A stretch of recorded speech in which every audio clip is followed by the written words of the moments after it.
Smokey. Hello, Smokey. Hey, gang. Uh, just a quick update on some viewings this time. I'm all smartly tuckered up. Um, present a good image, professional image of a property investor rather than slack. Well, I am wearing slacks, but hey. So we are in Newport today, and I have seen. This is my fifth. I earmarked 9 to see. I'm doing 5 today, 2 tomorrow, 2 on Saturday. Bit of a whirlwind. What we're about to see is something they called a flying freehold, but not in the conventional sense where you have a little gully that goes underneath the house and you share access to, rear storage or whatever. This is actually 2 of the rooms of the house are over the other property, so it's kind of, if you think of it as a Lego brick, it's perched on the top, and if I spin it around, I can actually show you what it looks like. So it's that there, the top white and the brown, all the brown on the left. So it's a bit interesting, but it's a 4-bed, and potentially, depending on what Newport City Council allows in terms of HMOs, we might convert it into an HMO or make it a good sized family living. I was early, very early, but I came from another viewing, and but I had an opportunity to actually talk to some of the local residents, and they were really lovely, gave me the skinny on the house, in the area to live in. So I guess if I were to offer up a top tip, is talk to the neighbors. Look around. What I've done is I've walked up and down the streets around here, and it's on the market for 130, and there's a reason it's on the market for 130 as opposed to 170 or any more than that. The area is just a little bit rough, just a tiny bit. It's kind of not quite council estate, but there might be some social issues, etc. Loud noise, uncontrolled dogs, that kind of thing. So again, something to be mindful of when you're looking at a property. Don't just do a desktop viewing. Don't just go and see the property alone. Actually check out the area. And I know lots of other trainers will tell you, check the area morning, afternoon, evening, and it's not always practical to do that. But I was here half an hour early. School had just kicked out, so you could see school kids walking by. I took Smokey for a walk. He's now passed out and having a sleep. Hello, Smokey. And you just get to see kind of the neighborhood. Some houses are a bit better looked at. This end of the street appears to be a little bit tardier, a little bit rough around the edges. Further up the street, yeah, it's not so bad, but there's lots of housing around of the same sort of type. In terms of flying freeholds, apparently this area of Newport has a lot of them, so I'm guessing, and if you just look around the streets, they're all identical. The houses are, a row of 4 or 5 houses in a terrace, and a flying freehold chucked in on the ends, I guess. Don't know why they did it, but they did, and that's to our benefit, I think. So this property is up for sale at £130,000 now. It depends on how much work needs doing as to what offer I put in.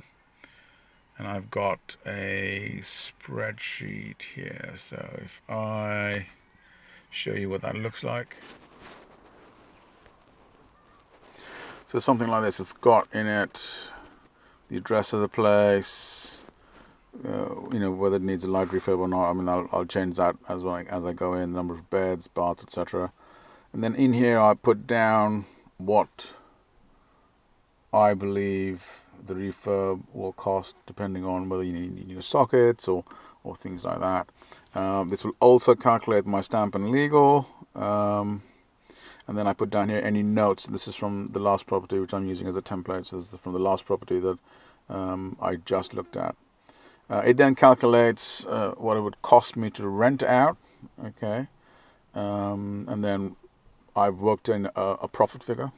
I'll tell you what that is maybe in another video. What the mortgage will be, the deposit, the monthly mortgage payments. Hopefully the agent will tell me what it will go for. And then say for example it goes for just say it goes for 550 in this area. Who knows? Okay. Then that plugs in and tells me, okay, I can expect £225 a month in gross profit. This doesn't take off any management fees or anything else like that. This is simply just headline profit. Tells me whether or not it's worthwhile. It also, what it will do is it will calculate the offer I would make. So whilst, and this is an example, and there's no figures in here, but say we put in new kitchen, for example, say let's go 3,000, and then we put in bathroom. It needs maybe let's go 2,000 on the conservative side. Okay, if it has a second bathroom, works maybe that need to be done to the bedrooms. So say 500 for new sockets and wiring and everything else, painting and decorating throughout. So let's go 3.5, not 35,000. Okay, when I put all those figures in, it works out what an estimated refurb cost would be. It then also works out based on a profit value that I want to achieve, therefore what offer I should make. So as you can see, the starting price is £130,000. For all this to work and for me to pull in that much profit, I need to make an offer of a 90,750. Let's call it 90,000. Okay, so this is just literally a ready reckoner that helps me work out whether or not, and it's helped today. I was told yes or no on one of the sales. Hello, Smokey. You looking handsome, Smokey? So using the ready reckoner, it already gives me an edge in the sense that at the end of a viewing, I can roughly give the agent yeah, no, or they'll tell me actually they're asking for full asking price. The other thing is that when I put in an offer with these figures, I can justify why. And this is a prime example. I saw a place that a 5-bedroom Victorian terrace, lovely high ceilings, beautiful. I got some pictures I can add to this as well. But it needed work, and the owners have had it on the market for 15 months, but they don't want to budge from £210,000. And it's like, well, it's going to cost me a fair bit to do this, reconfigure the house because the bathroom needs to move to a smaller room and everything else. So, but they're not prepared. They want to downsize, absolutely. It needs a new boiler. The boiler needs to be moved. All that kind of stuff. All costs money, obviously. I want to make a profit because this is not, fun and games. This is legitimate. So that will determine what I offer.